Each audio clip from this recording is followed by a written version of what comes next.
Para este tema tan lindo, y es la historia de Camila. Ay.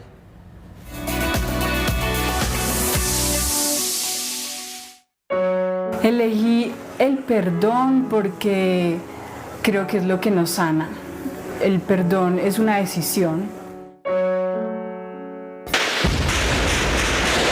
En el oriente antioqueño. 4 de noviembre, cuando los paramilitares asesinaron a más de 20 personas. El violento ataque duró 18 horas. Hoy fueron descubiertos bajo los escombros producidos por explosiones con pipetas de gas 9 cadáveres más. Además de ellos, Huir para vencer es el testimonio de mi vida, donde narro cuando los grupos ilegales me iban a reclutar a mí y a mi hermana. Más o menos yo iba a cumplir 12 años, mi hermana ya tenía 13 y estábamos como en ese proceso de adolescencia, cuando llegan los grupos ilegales a nuestra casa y le dicen a mi papá que nos van a llevar. Entonces mi papá tiene una discusión muy acalorada con ellos y nosotros logramos escapar y llegamos a vivir al barrio Moravia, que era el basurero de la ciudad. Ya no era pues donde estaban arrojando las basuras, pero quedaban muchos residuos de eso, y Camila se tiene que decidir entre el odio y el perdón.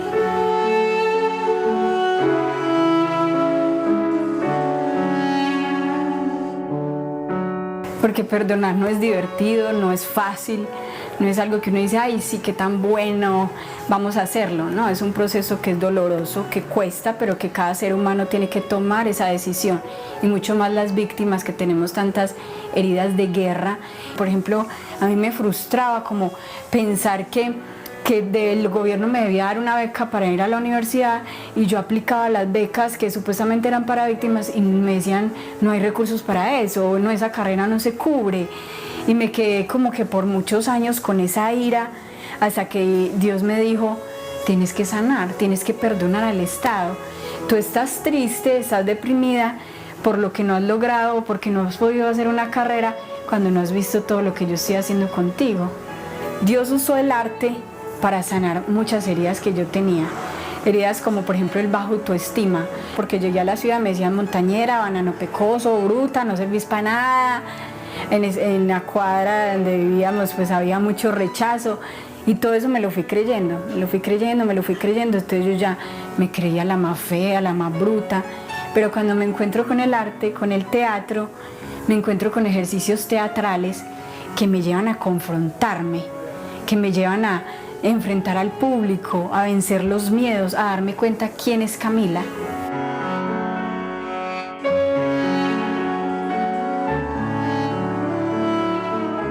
Yo empecé a tener una relación con Jesús. Yo conocí a un chico en el colegio que tenía yo más o menos 14 años y él tenía 17, y él me dijo, tú puedes hablar con Dios, tú puedes leer la Biblia y tú le puedes hacer preguntas a Dios y Él te va a responder. Y yo le creí. Y cuando empecé a leer la palabra de Dios y empecé a orar y a hablar con Dios como uno conversa con un amigo, Él empezó a sanar mis heridas más profundas. Él empezó a restaurar la Camila que Él había creado.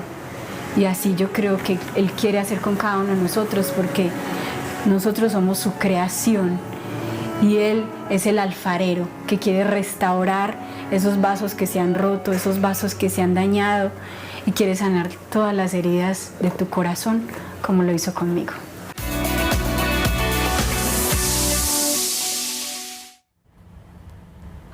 Las heridas del corazón. Y decíamos aquí, compartiendo esta nota, como lo hicieron ustedes en sus casas, que a veces es muy difícil lograr entender cómo es la mente y el corazón amoroso, y cómo es el perdón de una persona que ha vivido en la tragedia, que ha vivido situaciones tan complicadas como Camila, e incluso mucho más complicadas, y sin embargo con el perdón, con la resiliencia, con la fe y en el amor, logran volver a empezar. No debe ser fácil, porque debe haber muchos factores que compliquen el perdón, factores que compliquen el deseo de volver a arrancar. Yo diría que sí, Héctor, porque bueno, no son solamente los factores externos, los factores internos tienen una gran influencia, dijéramos que la parte del ser, pero también automáticamente todo lo que tiene que ver con el desarrollo neurofisiológico. Cuando hay situaciones como la que nos narraban ahorita, se desencadenan una cantidad de alteraciones a nivel neuro, ¿cierto? que con esos efectos que tenemos a nivel cerebral lo que hacemos es que empezamos a distorsionar la manera en que vemos la realidad. Yo creo que ahorita nos decían de una manera muy bella, prefirió el perdón al odio.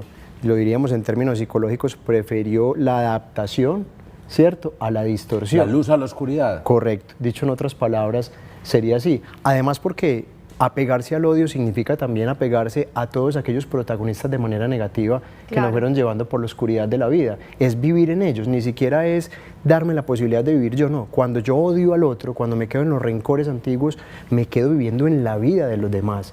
Desconozco mi vida y le entrego todo el poder al otro, pero también le puedo entregar el poder a lo positivo. Me quedo con eso, le entrego el poder al otro y mi Correcto. vida es mi vida y yo obviamente la voy a manejar de la mejor manera posible.